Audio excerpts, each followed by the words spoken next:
What's up guys, it's Messed Up Swede. Right now I'm gonna check out North London's bloody gang war, OFB versus N9. So this one's a Trap Lore Ross video. Go subscribe to his channel, go like the video. It's 2 years old, so I don't think I've seen it before though. Yeah, obviously we all know about the OFB versus N9 beef, but I don't really know like from the start and that type of stuff, so I guess we'll see. And also this is a long ass video, it's 1 hour and 10 minutes, so I'm probably gonna split this up in 2 parts because it's way too long otherwise. So yeah, let's see, man. Don't forget to leave a like, comment and subscribe. We're on the way to 1,000 subs, man. Help me get there. Let's go. Sponsored by Privacy. I'm here in the O, but I'm not talking about O Block in Chicago. I'm talking about the Broadwater Farm Estate in Tottenham, North London, home of the famous drill crew OFB, who over the past few years have been involved in a bloody feud with another group of rappers from a nearby area, with the details about the tit-for-tat back and forths going on between this group playing out in UK drill songs, with fans, feds and internet neeks like myself desperately Internet neeks like myself. playing out in UK drill songs, with fans, feds and internet neeks like myself desperately poring over the lyrics, trying to discover what is really going on in these streets. Thankfully, some of the biggest rappers from these areas have been able to get out through music, bagging #1 records and albums, along with putting millions of pounds in their savings accounts.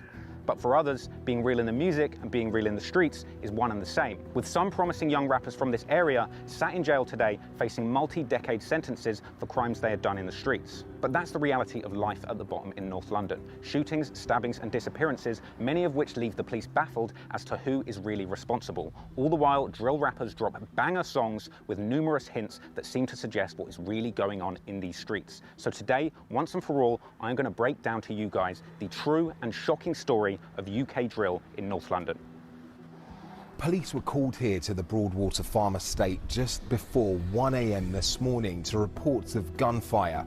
When they got here, they discovered 3 individuals who had been shot at. They include a 19-year-old man and 2 boys, 15 years of age. First contact. Hello, yes, I think that's been shooting at Wood Green. Oh, that's the cinema shooting. Sorry, there's been what, sorry? I had some gunshots fired at somebody on a motorbike. Hello, Met Police. Someone has been shot dead at Hollywood Green Cinema in Wood Green. Someone's been shot and the guy's not moving. I've got stabbed. Where are you, mate? St. Mary's close. St. Mary. I'm dead. Where young people feel scared to go to Wood Green, R.I.P. man. and Wood Green young people feel scared to come to Tottenham. That should not happen in London.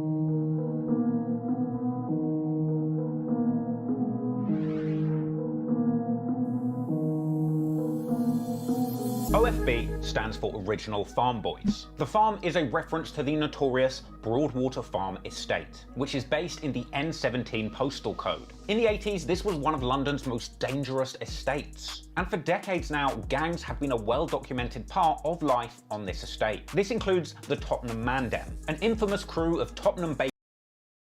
To be honest, I'm gonna try not to talk too much. And also, I know a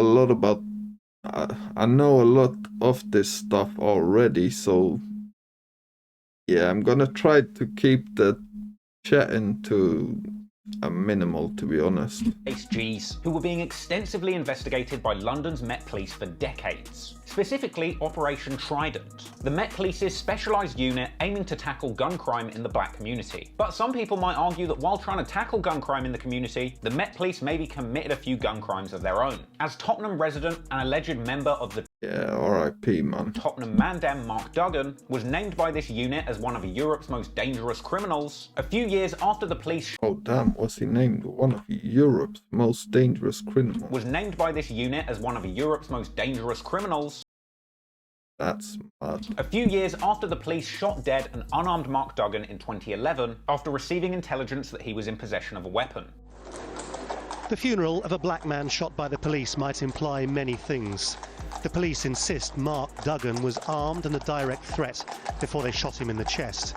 His family say he was killed in cold blood. Mark Duggan's murder by the police was followed by days of community unrest / intense rioting as the police refused to accept what Yeah, that looks crazy. They'd done to the community, even sending out a Niki copper to read a pre-written statement to explain why the killing His language is funny, man. A Niki copper. what they'd done to the community, even sending out a Niki copper to read a pre-written statement to explain why the killing was supposedly okay, while surrounded by angry members of the public screaming that they're a bunch of murderers. No officer steps out at the start of the day to run an operation that results in someone dying. Anywho, setting aside the tragic case of Mark Duggan, as the years went by, many different street crews would emerge and lay claim to the territory in Broadwater Farm and the surrounding Tottenham areas, with several crews like Bloodline and Star Gang emerging who would use the colour red to identify themselves, shaping themselves around the American Blood Gang despite having no official affiliation with them. And this is something that rappers from this area continue to do to this day, with Band OK's recent summer smash Slide being notable for its extensive use of the Blood's red paisley. Anywho, in the late noughties and early 2010s, some of the people that had been involved with gangs on these estates started to form their own musical movements. Initially, there was the North Star music group in the noughties, and then the next generation of Tottenham-based rappers represented under the Star Gang. And this is where infamous drill rappers Heady One and RV come into the picture, repping Star Gang heavy in their early work, which is why you'll see their starish branding on a lot of their early projects and mixtape cover arts. But this was before UK drill was even a thing, and back in the 2010s, Heady, RV, and the other OFB pioneers were doing what's called road rap, a subgenre of British gangster rap where UK rappers would rap over American beats, spitting facts about the gritty realities of life on the streets where they're from. Problem is, the booming UK drill sound that everyone around the world can't get enough of hadn't been invented then. So Heady One wouldn't truly flourish as a rapper for many years, because his time doing road rap with the Star Gang would be cut short when he was caught in 2014 with over £30,000 of smack and crack. This left Heady One being sentenced to a 30-month stint in jail, but while he was away, another Broadwater Farm rap legend emerged.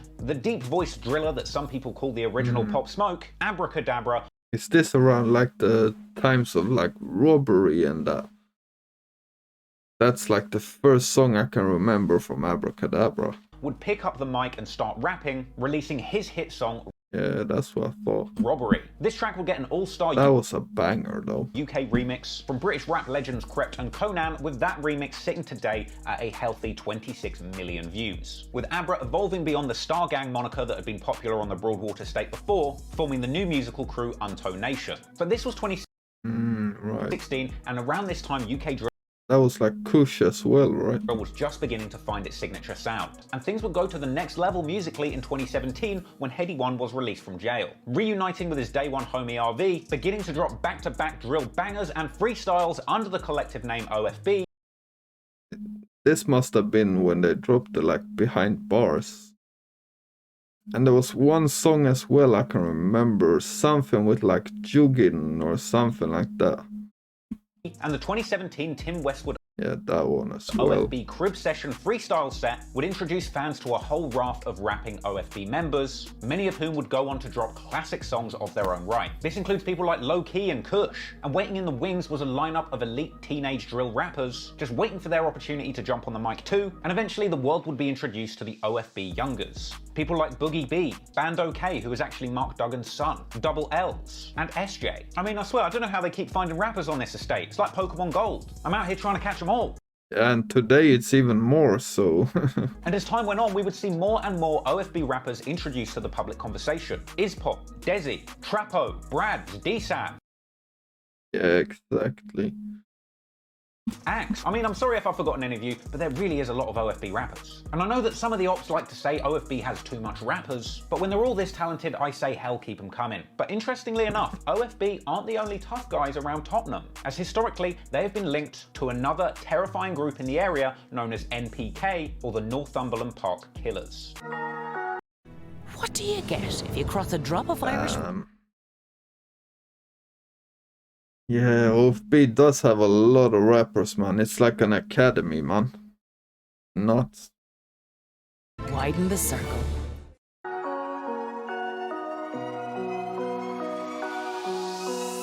NPK are a crew hailing from Northumberland Park and around Park Lane. The area they're from seems the same Tottenham N17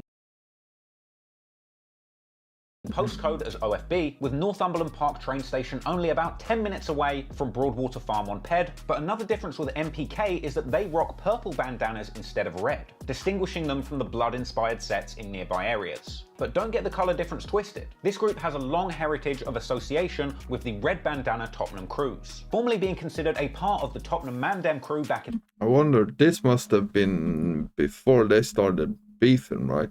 I don't know how long ago that started, but yeah, man. In the day, eventually MPK branched off and started their own group, and just like Back and Not Nice, MPK really did live up to their name back in the day. It's been said that MPK-based affiliates in the Tottenham area had something to do with the 2007 murder of Gary Guthrie outside of a nightclub, and R.I.P. They had a vicious early beef with Edmonton-based group the Shank Stars. With the beef getting so out of hand, several members were put behind bars in the late noughties, but we're going to get into that feud in detail shortly. What's really important to know is that just like OFB, the younger generations of rappers that rep NPK would go on to release drill music, with the most notable crew emerging from this area rapping under the name Sin Squad, with their most high-profile rappers being GP, aka Gunner Pumps, KK, LR, Bully B, Unks, Tugger, who is actually SJ's half-brother, Stewie, M-Loose, Sneaks, Shems, Trills, and O. Yes. MPK doesn't drop a lot of music right now, right? I don't know how many of them are in jail and that type of stuff as well. I know some of them are, but yeah. A lot of these guys were close. And I think Stewie is out at least. He dropped a song not too long ago. To OFB rappers growing up, and as we'll see as the story goes on, they would end up riding together on more than just... To be honest though, I would want to hear more GP, because I think he was the coldest in the plugged in, I think he was. Close to OFB rappers growing up, and as we'll see as the story goes on, they would end up riding together on more than just tracks. With a murder carried out by members of both OFB and MPK, leading to a bitter split between the former... Oh yeah, so this was after the split. A group of friends, a feud which will get very ugly indeed. But before we move on to the next section, I also just want to say that there's another crew called AP from Enfield, aka Skengfield, with Ordnance Road being a prominent street in this area. And if you listen to music by rappers from Wood Green or Edmonton, you might hear them dissing this area in their music. And you might also hear about a group called TPL, which is Turnpike Lane, another separate crew who tend to have beef with OFB, and do have some pretty good rappers as part of their lineup. But for the sake of simplicity, we're not really going to get into AP, TPL, or any other crews in this video, just so it's easier to understand. Anywho, now you know about OFB and NPK, the red and purple rocking crews from Tottenham, it's time to find out about their sworn enemies who we will be focusing on in this video. A couple of crews who come together under the colour green to wage war on anybody from Tottenham. And now, a word from our sponsor. Sponsored by Privacy. Protect your identity. Their virtual card is amazing. Avoiding bad entities. Viva, Ariba. Shopping on privacy. Hit them with a virtual card. They got more than a make it. And you can have filled out by browser extension. It says your racks sites are slide. You got privacy pending limit. Virtual cards. Automatic costs.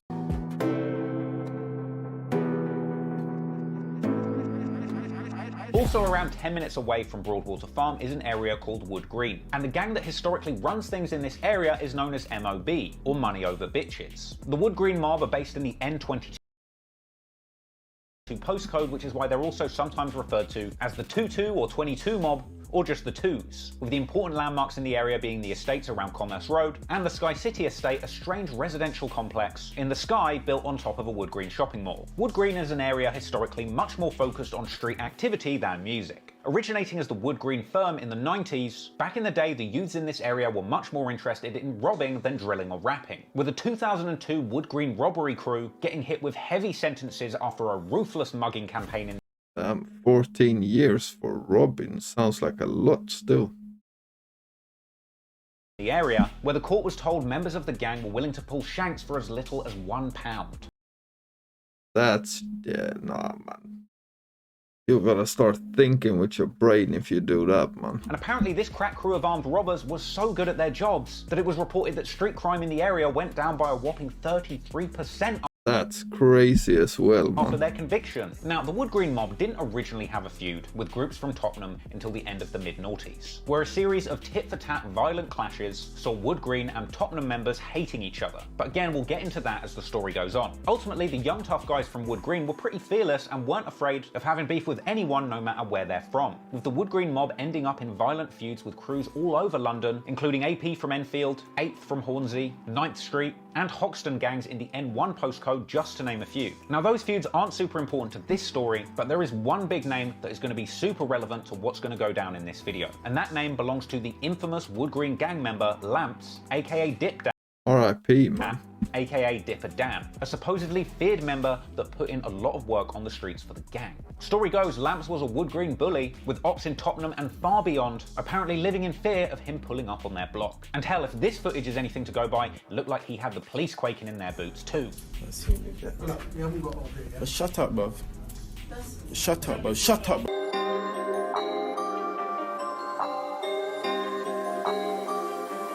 Now, around 25 minutes away from Wood Green, on the other side of Tottenham, is Edmonton Green. Edmonton is in the N9 postcode, with the G's from this area referring to themselves as N9 or the Niners, not to be confused with another set of Niners over in Homerton, shout out Unknown T. Anyway, there's a whole bunch of different sets coming out of Edmonton, and much like the other crews that we've discussed in this video so far, the Niners heritage has evolved from other street gangs that ran Edmonton decades ago called the Edmonton Mandem or the Edmonton Firm. Out of this crew would emerge a younger generation of ruthless knife men who ended up with the nickname Shank Stars. Apparently, these guys were so regularly using knives and shanks that the entire area of Edmonton was even referred to as Shanktown. That's mad. Because people were so scared of knife crime in the area. And affiliates of the group who rapped even released early music under the banner of Shank Stars. But in the modern day, the most significant crews coming out of Edmonton represent N9. But more importantly, N9 also spawned arguably the biggest UK drill artist to ever come out of this country, Tion Wayne. Arguably. Who was road rapping back with his N9 homie Caution all the way back in 2010, with Tion just beginning to make waves in the British rap scene in the mid-2010s along with his right-hand man, Turner. Now, there's a whole bunch of other 9 boys who have touched the mic on and off over the years, many of whom you can see in the 2015 N9 Tim Westwood crib session, including people like Terminator. Another rapper that has to get an honourable mention from the area is A1 from the 9, even though he said I was going to get shot on Instagram. Yeah, that doesn't surprise me, man. But in modern day drill, aside from Tion and Turner, the hottest thing coming out of Edmonton is the youngest set of drill rappers who go by the name 3x3, which if you're a true internet detective, you'll realise quickly adds up to 9. I bet that really keeps the cops off their tail. I mean, I'm trying to gangbang, not have a maths test. Anyway, there's a handful of 3x3 rappers who are making a lot of noise recently, particularly E1, another green bandana rocking rapper who seemingly has zero fear of the police. Keep it stepping. Keep it stepping. Keep it stepping. Get the fuck off the block. Get the fuck off Yeah, this guy's nuts, man. the block. I want you in that fucking vehicle now. Now. Mate, if you come in, you can't... Get in there. Oi, open that door. Open that door. Then of course there's ZT, the self-proclaimed CSS chest shot specialist, because you know, he'll shank you in the chest. Now 3x3 and the 9 have other rappers that are affiliated with the area, and apologies to anyone from Edmonton who didn't get a mention, but you know how it goes, there's too many names. So let's take a closer look at some of the events that caused the decades-long deadly war between Tottenham and Edmonton. From earthly beginnings forged in fire. Yeah, man. The mad beef still.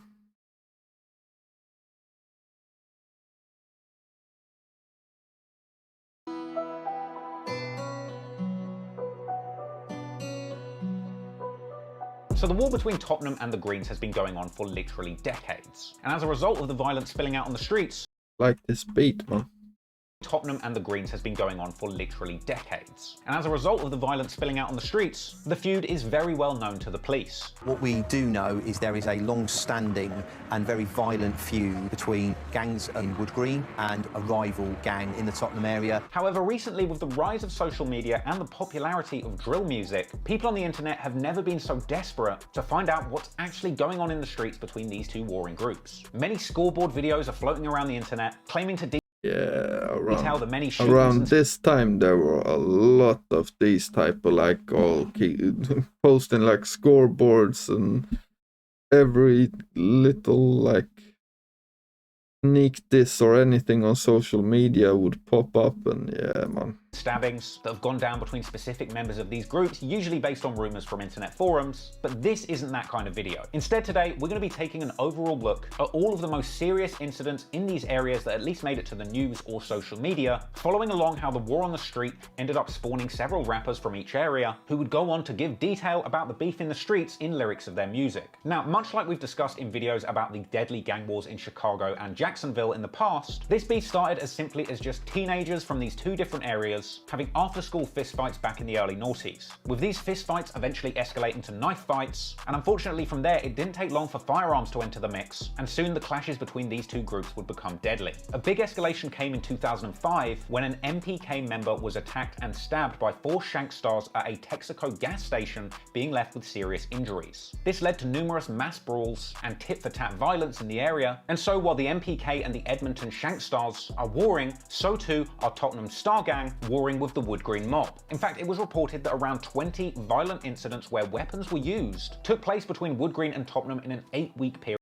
Damn, that's a lot, man.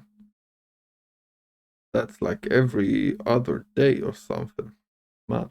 In early 2005. This included the shooting of a 17-year-old on Broadwater Farm, 3 shootings in one day in April, and a hit and run on Wood Green High Road that ended up injuring an innocent 8-year-old. With these back and forths leading up to another incident in 2005 where this beef reached deadly new heights. As on May the 1st, 2005, 22-year-old Andre Linton from Tottenham is shot dead at close range after his car was surrounded by 6 youths in Wood Green. Somebody involved in the incident was identified as Jermaine Campbell, who courts were told was a member of Wood Green mob. In fact, the very same person had actually been sentenced to 3 years back in 2002 for being part of that notorious Wood Green mugging squad. And after being found guilty of the murder, he would end up being sentenced to 25 years in prison. Apparently showing no remorse to the very end, coldly taunting his victims in court, winking and making shooting hand gestures towards them from the dock. Yeah, that's nuts, man. RIP to the guy that paused. It's no surprise then that retaliations were seen in the area, with Get Back getting deadly on the 28th of October 2006, when a Wood Green mob affiliate named Jerome Vassell was shot in the head outside of a Wood Green community centre, a shooting which left him brain damaged and paralysed, with it taking over a year for him to succumb to his injuries and eventually pass away.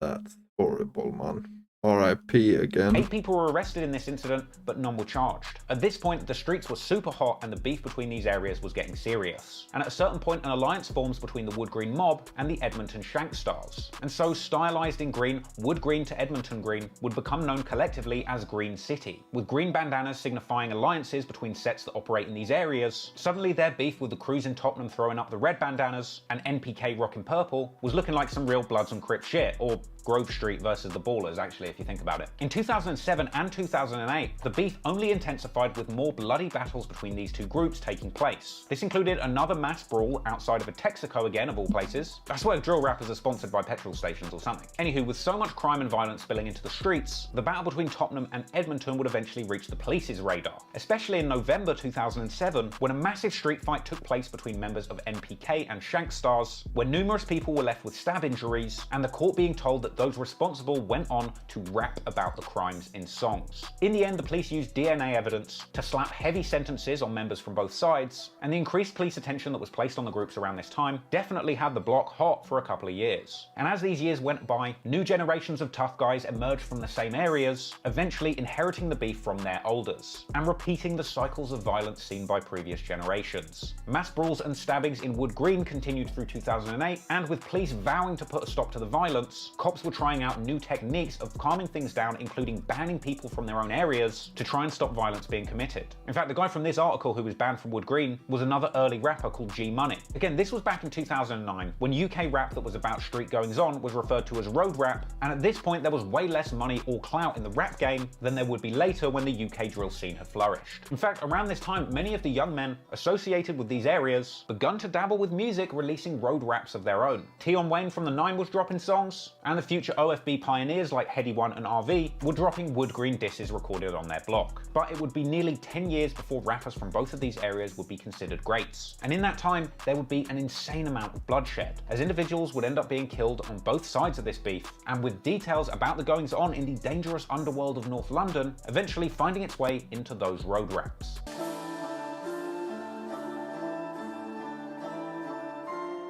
När flora smakar så gott och har lägre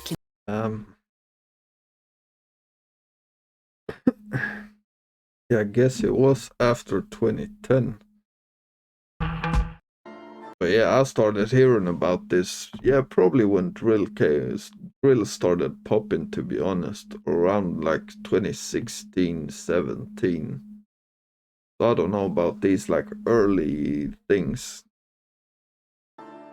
North London was not a safe place to be in the decade that followed. And for a long stretch of time, it seemed like murder after murder was taking place in these areas. In April 2011, 15-year-old Negus McLean, aka Chop, labelled by the BBC as a member of Edmonton N9-based set called Dem Africans Gang, was murdered by a gang hunting posse of 4, armed with knives, stabbing him to death in a grisly incident. R.I.P. man.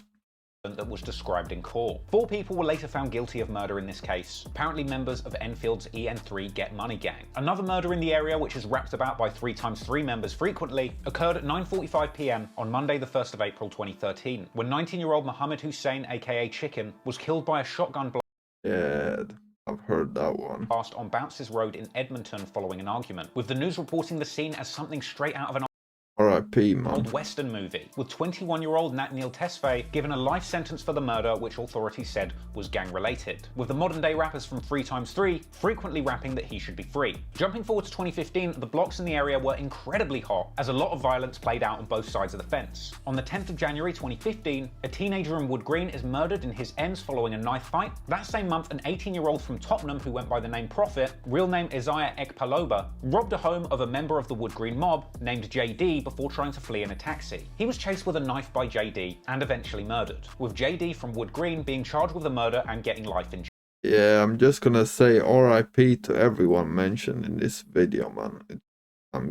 Yeah, it's a lot of people. And it's around this moment that the streets begun to interact with the music, as A1 from the 9 dropped his song Op Part 2, where he dissed Prophet, as well as other people associated with OFB. However, Prophet wasn't the only fallen soldier from the area who would end up getting mentioned in music. On June the 15th, 2015, 22-year-old Lukey Maxwell was murdered in a stabbing in Northumberland Park. Lukey was well known to rappers from the area, particularly Tottenham grime legend Skepta, who ended up making the tribute song Lukey World that even the king of rap himself, Drizzy Drake, ended up sharing in the form of a picture of himself wearing a Lukey World t-shirt. Now, someone was charged in that case with murder, but those charges were eventually dropped. Also in June 2015, Renea Campbell, aka Mello from Wood Green, is stabbed to death outside a party, with 2 people eventually being convicted from Northumberland Park in Tottenham. So with this deadly beef going down in the streets, you'd think the safest place to be would be inside. But hell, even in prison, members from these areas are getting touched. In October 2016, Jamal Mahmood, aka Chaos, is murdered in HMP Pentonville Prison,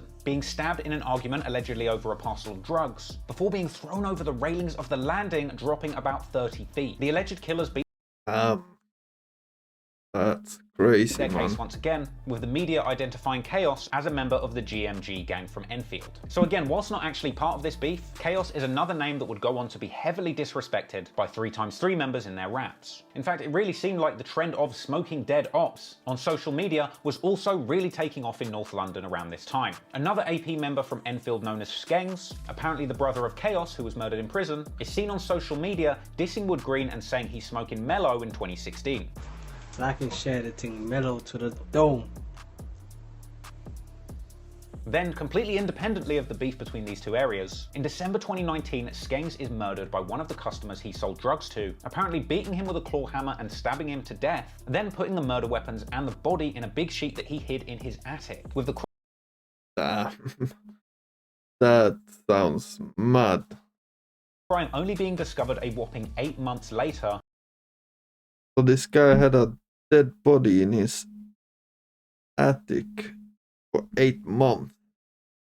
After the killer bragged to his friends about the crime and even showed somebody the rotting body in the attic. Now, eventually, That's a psychopath, man. 2 people are jailed for this crime. That story is just wild, and you know what? It really reminded me actually of what happened to Corbin Johnson, who went missing for an entire year in the video I did on the deadly gang war in Jacksonville. And just like Corbin, following his passings, Skengs was disrespected on numerous songs by the likes of 3x3, with some even being seen on social media smashing up a mural to Skengs in his area. Now look, not everything I've mentioned up until this point is necessarily connected or related. What I'm trying to do is just give you a backdrop to the wild shit that was going on in this area area during the time that UK drill music as we know it today was finding its voice. This is the environment drill rappers were coming up in, and these are the situations that they would be speaking about in their music. And over time, a lot of young men from these areas would begin to release absolutely fire music, finally getting themselves a chance to make money legally and get into a lucrative career on a path of safety away from the streets. But for some, even with the opportunity of going straight through music on the table, the temptation to slip back into old habits comes strong. And time after time, the unfortunate truth is it seems like people from this area were forced to choose a safe career making music and staying away from the streets, or choose violence. Commercials, man. Yeah, I guess it's always like that when it comes to the street life. Like, eventually you're gonna have to choose, because doing both, yeah, I don't see it lasting, to be honest.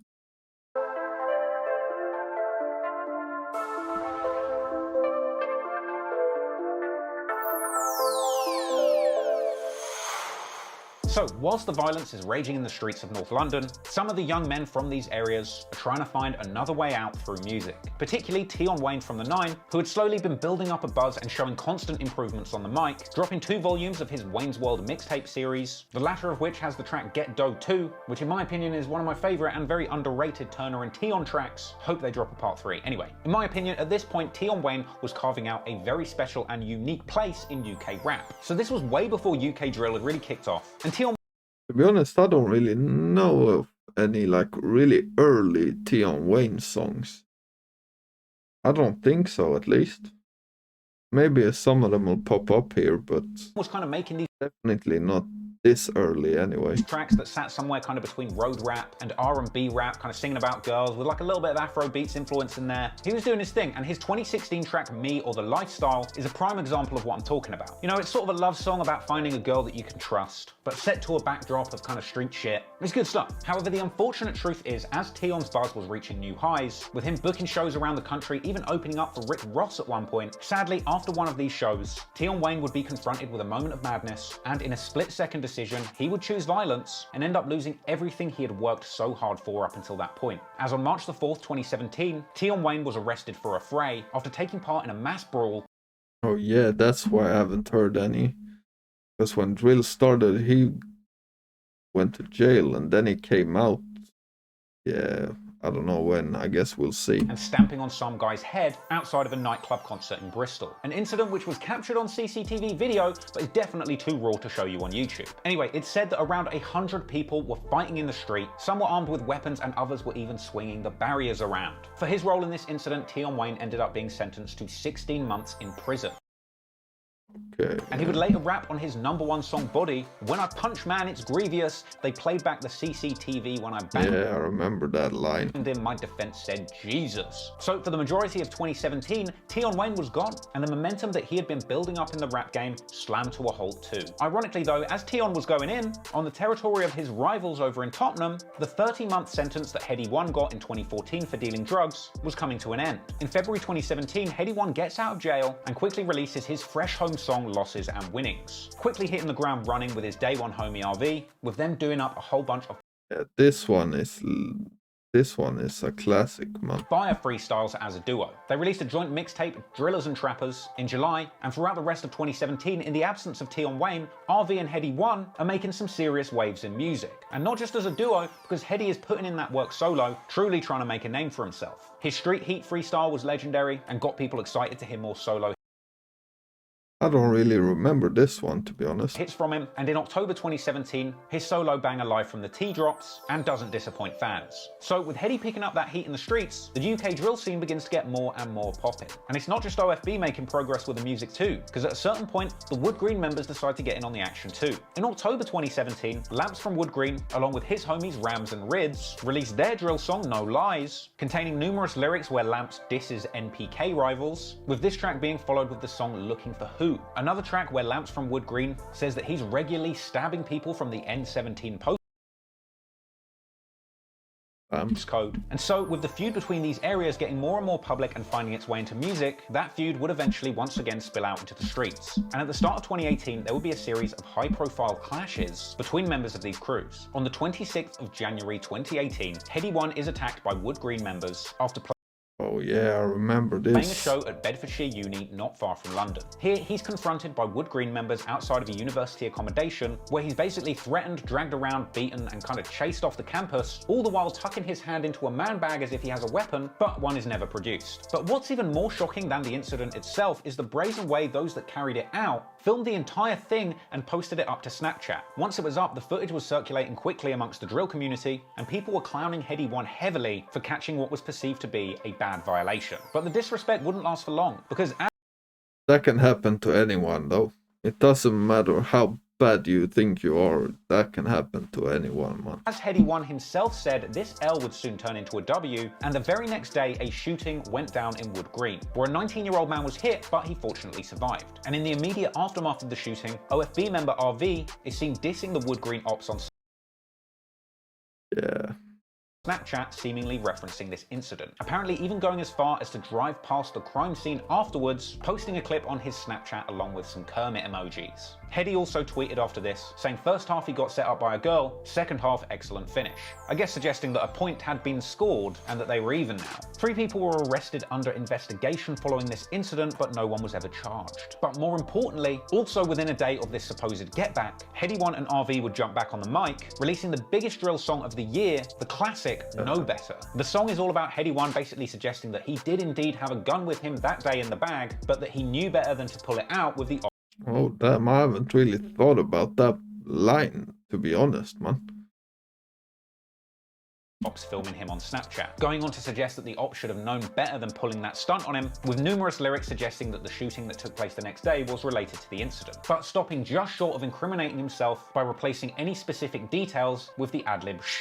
Something that Heady didn't necessarily invent, but he definitely popularised with this track that many people believe completely changed UK drill for good. Know Better was such a huge success that within a month, Heady One had signed a full-blown record deal with Sony's Relentless Records imprint, who re-released Know Better commercially. It's kind of ironic that Heady One sort of had to be subjected to a horrible physical gang altercation in order to get the attention that he needed to sign a legit record deal. But how he got it doesn't matter. The important thing was that Heady was now officially on and in the industry, well positioned to focus on music and get out these streets. Unfortunately, however, in the days that followed the Know Better incident, the streets of North London would be as hot as ever. And less than a week after this happened, Wood Green members would retaliate, claiming the life of a young man from Tottenham, sparking a violent wave of killings that would go on for years to come.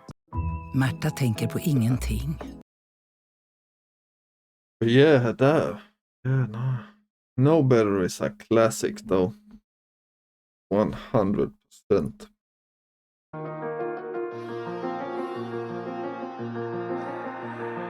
On February the 3rd, 2018 at 1:30 AM, police were called to Kemble Road at the junction of St Mary's Close in Tottenham after reports of a stabbing. It turned out that a young man named Kobe was driving on this street when he was rammed off the road by another vehicle. Apparently Kobe was a former gang member affiliated with the Northumberland Park area in Tottenham with convictions for violence all the way back in 2012. But by 2018, Kobe had seemingly distanced himself from the streets and was employed as a youth worker, helping troubled people in the community break the cycle like he did. Sadly though, that day when he was rammed by rivals from Wood Green, they didn't care one bit that he had turned his life around and moved away from the street. R.I.P. man. So after being rammed off the road, numerous people jumped out the car with poles and knives, attacking Kobe, leaving him stabbed, dying at the scene. And his shocking 999 phone call was even eventually broadcast, where he pleaded to paramedics to come to the scene, whilst Kobe seemingly already knew that it was too late. I got stabbed. Where are you, mate? St Mary's close. St Mary. I'm dead.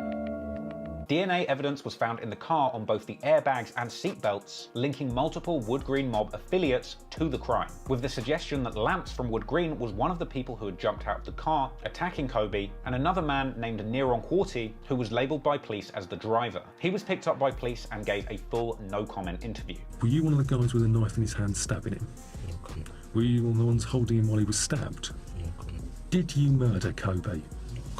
But comment or none, it seemed that the DNA evidence that was left on the airbag was indisputable. And on the 16th of August 2018, Neron Quarty is convicted of the murder of Kobe, being sentenced to 26 years in prison. Meanwhile, Lamps' involvement in this murder wouldn't be identified by the police until some time later, and unfortunately, by the time they worked out that Lamps was involved in the murder of Kobe, it was too late. And even with Kobe's murder successfully carried out, apparently the Wood Green mob was still thirsty for blood. In fact, apparently members in the area had even planned an attack on Kobe's funeral, with police getting intelligence Yeah, that's nuts, man.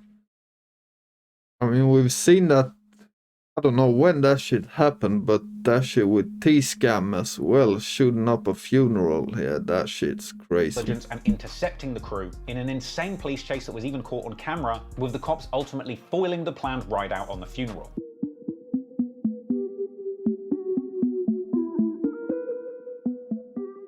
First contact. Hello, yes, I think there's been a shooting at Wood Green.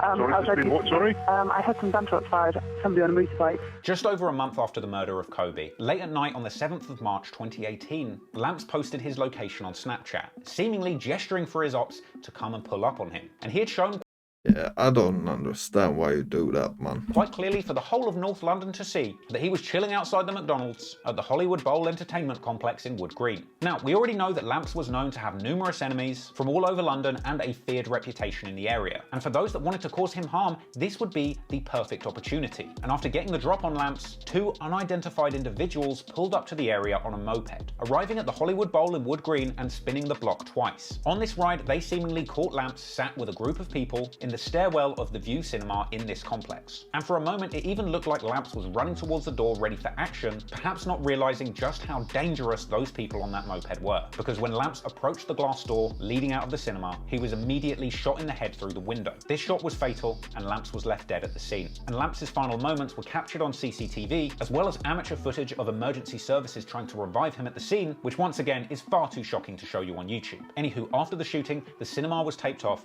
and the area was considered the scene of a homicide. But the cops wouldn't have much to go on, because after the drill was done, the shooters immediately fled the scene on that moped without leaving a trace, leaving police truly baffled as to who committed what looked like the perfect crime. A drive-by shooting from a moving moped, with both the shooter and the driver wearing crash helmets, getting a headshot, and then immediately fleeing the scene, leaving no evidence. The killing of Lamps was such a mystery to the Met Police and the public, the case even ended up appearing on the TV crime documentary The Met Policing London, along with the Kobe incident. The following day, the investigation into the shooting of Kelvin Odunyi is picked up by the same team investigating the murder of Kobe Nelson. There is limited opportunities in relation to the identification of the suspects at this time. So, who killed Lamps? Well, despite there being a whole bunch of crackpot theories floating around on Reddit and YouTube, a lot of different people all over London likely wanted Lamps dead. Because as we know, Wood Green and Lamps himself had many beefs all over London far beyond Tottenham. Fuck Hoxton as well, yeah? A beef hat me. To this day, the crime remains unsolved. And even though Reddit detectives have several theories on who might have been responsible, there really isn't anything truly conclusive. And if there was, trust me, the cops would be on it before Reddit or me. But regardless of whether or not they even had anything to do with this crime, simply because of the ongoing feud between the two areas, following the killing of Lamps, Tottenham rappers would put the utmost disrespect on his name. Yeah, I mean, that's what comes with it, I guess. KK from MPK posted a picture of the unfixed door from the crime scene, talking about the killing of Lamps on Phonum like it was goddamn Chirac. Yeah, man, them niggas still ain't fixed that shit, boy. And they still trying to re-up on the customers on phone and grave. RV from OFB drove past with the caption, "Ha ha." Abracadabra was later seen posting a snap at what appeared to be Lamps' grave Oh, damn. site. And beyond the ops, even young drill fans on the internet were showing disrespect, with some going as far as to recreate the Lamps murder on GTA 5, reusing the original 999 audio recordings from the scene of the crime. Hello, Met Police. Someone has been shot dead at Hollywood Green Cinema in Wood Green. But eventually, the biggest disrespect on Lamps' name would come when younger NPK members would release an entire song dedicated to dissing Lamps. Over a year after his death, on May the 26th, Oh yeah, that was nuts, man. Yeah, man. The disrespect was mad. 2019, NPK rappers Sin Squad dropped the song Kelvin's Coffin. The hook of the song is then basically saying that their shotgun is the same length as Kelvin or Lamps' coffin, as well as rapping that they're smoking on Mellow and Chop, fallen Wood Green members mentioned at the start of this story. In fact, Kelvin's Coffin was an unusually disrespectful song for the UK drill scene. Hell, it even made the news for being so demonic. But anyway, setting aside the music for a minute, in the streets, after Lamps was murdered, retaliations would apparently come immediately. The day after the murder, there was a massive fight outside of a school nearby where a boy was stabbed, which police said may have been related. Then, at the end of March 2018, another attack took place at Farringdon's Tinseltown Diner, where both a man and woman were filmed as being attacked on the floor in a confrontation apparently between MPK and Wood Green members. And soon after this physical altercation, on the 2nd of April 2018, just after 9:30 p.m, a silver Vauxhall Mariva pulls up at Chalgrove Road, just round the corner from Northumberland Park Station, where shots are fired from a .32 caliber handgun in a drive-by shooting, apparently targeting an MPK member, but unfortunately the bullets didn't hit their intended target, instead hitting a teenage girl in the chest, leaving her dead at the scene. The R.I.P. man. victim was 17-year-old Tanisha Melbourne, a young girl from the Tottenham area who had been seen in the past on social media with rappers from OFB and MPK. No one was ever charged for this murder, despite the burned-out car used for the drill being found in nearby Barnet only a few days later. And following the incident, people were talking about it on social media, even hashtagging MPK, with the media suggesting that all these events were linked together as part of the ongoing war between these two gangs. And so, with seemingly innocent 17-year-olds ending up dead in drive-by shootings, at this point the violence is so bad, the local community activists are demonstrating and calling for change. Where young people feel scared to go to Wood Green, and Wood Green young people feel scared to come to Tottenham. That should not happen in London. En ledslinga, 8 timmar om dagen. Yeah, that is crazy, man. Yeah. And also, it doesn't really matter if you're involved or not. It seems like it's enough that you've just been seen with some guys that are involved and you can be a target, man. Yeah, I'm gonna end the first part here. About half the video. So, yeah, man. Check out the second part as well. Don't forget to leave a like, comment, and subscribe. Let me know what you think in the comments. And I'm out. Peace.